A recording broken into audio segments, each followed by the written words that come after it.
J-23 avant le premier tour de l'élection présidentielle. 3 leçons à retenir cette semaine de notre enquête IFOP fiduciale pour Paris Match.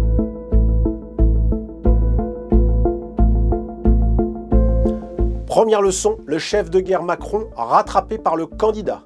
L'effet drapeau qui lui avait permis d'enclencher une forte dynamique, passant de 24 à 32% dans cette enquête, est stoppé. Le président recule cette semaine de 3 points.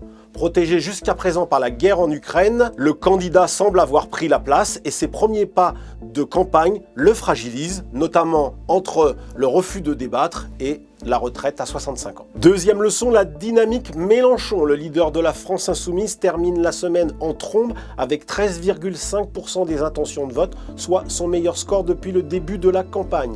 Il gagne en une semaine 3 points et attrape la 3e place derrière Marine Le Pen, mais devant désormais Éric Zemmour et Valérie Pécresse. Cela tombe à pic pour Jean-Luc Mélenchon qui va réunir ses partisans en place de la République. La pression risque d'être très forte désormais sur ses concurrents de gauche et notamment le communiste Fabien Roussel qui lui est toujours à 4,5% des intentions de vote.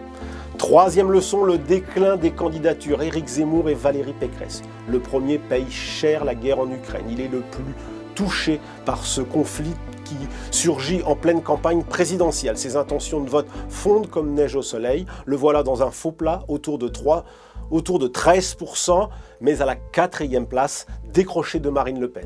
Une place néanmoins plus enviable que celle de Valérie Pécresse. La candidate des Républicains tourne désormais autour de 11% au premier tour, 36% au deuxième. La voilà bien loin des ambitions affichées en début de campagne quand elle affirmait être la seule à pouvoir battre Emmanuel Macron.